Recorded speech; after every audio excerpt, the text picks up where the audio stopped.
बिस्मिल्लाह जी students, तो आगे next देखते हैं। हज़रत इब्राहीम को हम डिस्कस कर रहे थे। तो फादर नेम ऑफ हज़रत इब्राहीम वाज आज़र। और आज़र जो थे वो बुतों की पूजा करते थे। उनके आज़र ने अपने बेटे हज़रत इब्राहीम को फिर घर से निकाल दिया था। ठीक हो गया। वो मैंने कुलाड़े वाला वाक़या सुना दिया था ना आप लोगों को। स्क्रीन नहीं शो हो रही।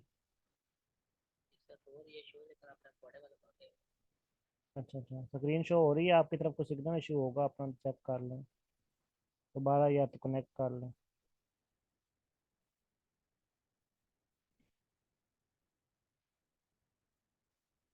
अच्छा।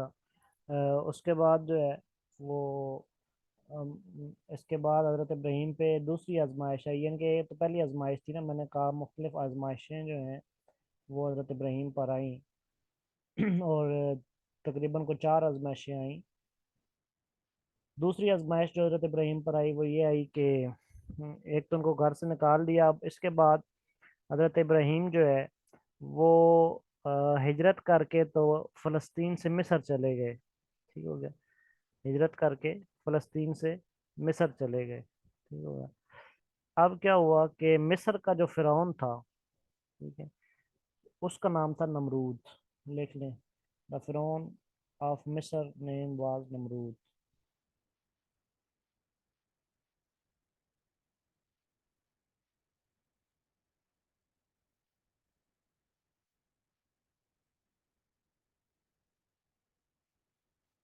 चलो जी। तो द नेम ऑफ फिरौन ऑफ इजिप्ट, मिस्र को क्या कहते हैं, इजिप्ट, वाज नमरूद। अब नमरूद ने क्या किया। नमरूद ने हज़रत इब्राहीम को बुलाया और हज़रत इब्राहीम से पूछा कि तुम जो तबलीग करते हो अल्लाह ताला की, तुम्हारा खुदा करता क्या है। ठीक है। तो हज़रत इब्राहीम ने कहा कि मेरा तो खुदा वो है कि जो मुर्दे को जिंदा करता है और जिंदा को जो है वो मार देता है। यानी कि मेरा खुदा मौत भी देता है, जिंदगी भी देता है। तो नमरूद ने कहा कि ये तो कोई बड़ी बात नहीं, ये तो मैं भी कर सकता हूँ। उसने अपने दो कैदी बुलाए, एक कैदी को छोड़ दिया, एक कैदी को मार दिया। तो उसने कहा मैंने एक कैदी को जिंदगी दे दी है, एक कैदी को मैंने मौत दे दी है, ये तो मैं भी कर सकता हूँ, कोई और नया काम बताओ। तो हज़रत इब्राहीम ने कहा कि मेरा खुदा तो वो है कि जो मशरक़ से सूरज निकालता है और मगरब में गरूब करता है। तो तुम अगर खुदा हो तो मगरब से निकालो, तो मशरक़ में गरूब करके दिखाओ। तो नमरूद ने कहा ये तो मुझसे नहीं हो सकता।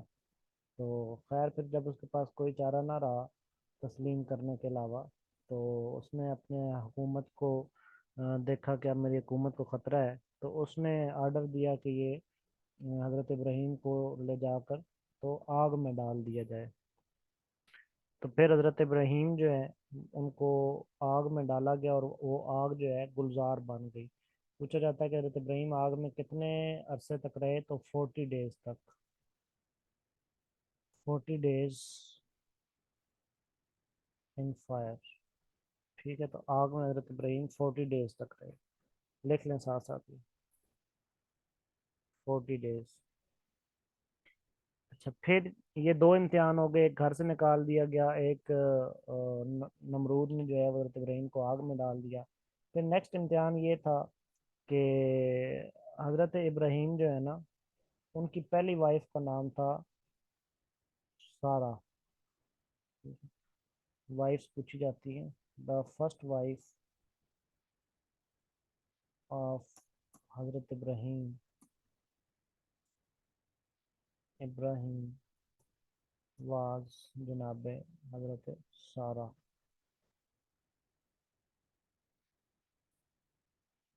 लेकिन हज़रत सारा की जो है ना वो औलाद कोई नहीं होती थी। तो फिर हज़रत इब्राहीम ने दूसरी शादी की। और सेकंड शादी किससे की, हज़रत हाजरा से। द सेकंड वाइफ ऑफ हज़रत इब्राहीम वाज हज़रत हाजरा। हाजरा। ठीक है, ये दो वाइफ्स हो गई। अगर पूछा जाए कि हज़रत इब्राहीम की पहली वाइफ का क्या नाम था, तो हज़रत इब्राहीम की पहली वाइफ का नाम था सारा। और अगर पूछा जाए कि हज़रत इब्राहीम की दूसरी वाइफ का नाम क्या था, तो हज़रत इब्राहीम की दूसरी वाइफ का नाम था हाजरा। ठीक हो गया। ये दो नेम हो गए। अब क्या हुआ कि अब सबसे पहले जो बेटा हुआ वो हजरत हाजरा में से हुआ, ठीक है, और उनका नाम हजरत इस्माइल रखा गया। हजरत हाजरा में से जो बेटा हुआ उनका नाम हजरत इस्माइल रखा गया।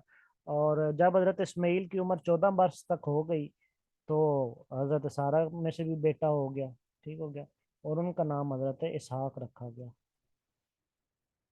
तो ये दोनों नबी थे, हजरत इस्माइल भी नबी थे, हजरत इसहाक भी नबी थे।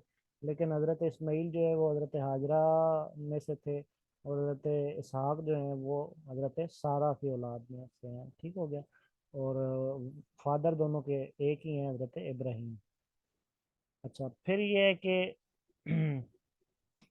पूछा जाता है कि जब हजरत इसहाक पैदा हुए तब हजरत इब्राहिम की एज क्या थी, और जब हजरत इस्माइल पैदा हुए तब हजरत इब्राहिम की एज क्या थी।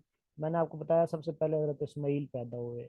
जब हजरत इस्माइल पैदा हुए जनाब हाजरा में से, तब हजरत इब्राहिम की जो एज थी, as of Ibrahim, Hazrat Ibrahim was 86 years, ठीक है। एज ऑफ इब्राहिम अलैहिस्सलाम इस्लाम वाज 86 ईयर, ठीक है। और जब हजरत इसहाक पैदा हुए, मैंने कहा कि तब हजरत इस्माइल की उम्र कितनी हो गई थी, 14 वर्ष। इसका मतलब है हजरत इब्राहिम की उम्र कितनी हो जाएगी, 100 ईयर्स, ठीक है। 86 में 14 प्लस करेंगे तो 100 बन जाएंगे। तो age of Ibrahim was Islam was 100 years, ठीक हो गया। तो ये इंपॉर्टेंट क्वेश्चन है कि पहली वाइफ का नाम हजरत इब्राहिम की जनाब सारा, दूसरी वाइफ का नाम जनाब हाजरा, पहली औलाद जनाब हाजरा में से हुई, उनका नाम हजरत इस्माइल, ठीक हो गया। और जब हजरत इस्माइल पैदा हुए तब हजरत इब्राहिम की उम्र कितनी थी, 86 ईयर्स, ठीक हो गया। और फिर जब हजरत इब्राहिम की उम्र जो है वो 100 साल हुई, यानी कि हजरत इस्माइल 14 वर्ष के हुए, तो फिर हजरत सारा की भी औलाद हो गई, उनमें से हजरत इसहाक पैदा हुए, ठीक है। और तब हजरत इब्राहिम की उम्र 100 ईयर्स थी। और ये दोनों नबी हैं, हजरत इसहाक भी नबी हैं, हजरत इस्माइल भी नबी हैं, ठीक हो गया। अब ये है कि हजरत इसहाक की आगे फिर नस्ल चली, हजरत इसहाक में से हजरत याकूब आए, फिर उनमें से हजरत याकूब के 11 बेटे थे, और उनमें से हजरत यूसुफ जो है वो नबी बने, और आगे इसी तरीके से नस्ल चलती गई। ये जो हजरत इसहाक से फिर हजरत याकूब आए ना, इनमें से जितनी भी आगे नस्ल चली वो बनी इसराइल कहलाई, ठीक है। तो पूछा जाता है बनी इसराइल किस नबी की औलाद में से हैं, तो हजरत याकूब की औलाद में से।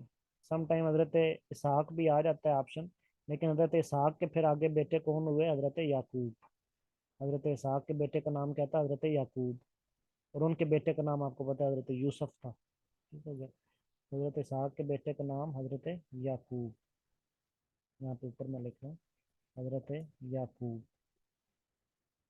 और इनकी जो नस्ल चली आगे हजरत याकूब की, वो क्या कहलाई, बनी इसराइल।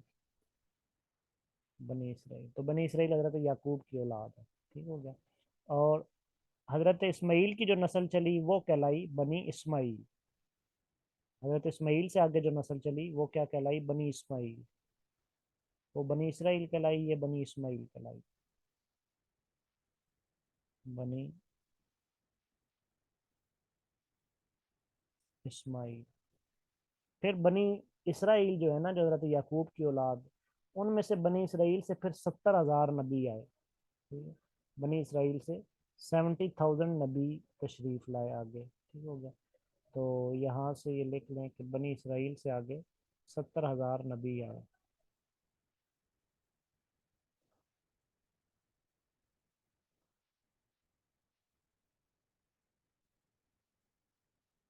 प्रॉफिट्स। और बनी इस्माइल से कोई नबी नहीं आया सिवाय हजरत मोहम्मद सल्लल्लाहु अलैहि वसल्लम के, ठीक हो गया। दरमियान में कोई नबी नहीं आया बनी इस्माइल से, ठीक है। एक हजरत इस्माइल नबी थे, ठीक है, यानी कि हजरत इब्राहिम के बेटे हजरत इस्माइल नबी थे। और उनके बाद जितना भी शजरा चला उसमें फिर कोई नबी नहीं था सिवाय आखिर में हजूर पाक सल्लल्लाहु अलैहि वसल्लम के, ठीक है। तो हजूर पाक सल्लल्लाहु अलैहि वसल्लम जो है वो फिर हजरत इस्माइल की और हजरत इब्राहिम यानी कि वैसे औलाद फिर हजरत इस्माइल की हुए। और क्योंकि हज़रत इसहाक इसमाइल हज़रत इस्माइल दोनों हज़रत इब्राहीम की औलाद थे, और अगर डिस्टिंग्विश करें तो हजरत इस्माइल से जो फिर आगे नस्ल चली उसमें से हजूर पाक सल्लल्लाहु अलैहि वसल्लम आए, और हजरत इसहाक से आगे फिर जो नस्ल चली उसमें हजरत ईसा तक नबी आए।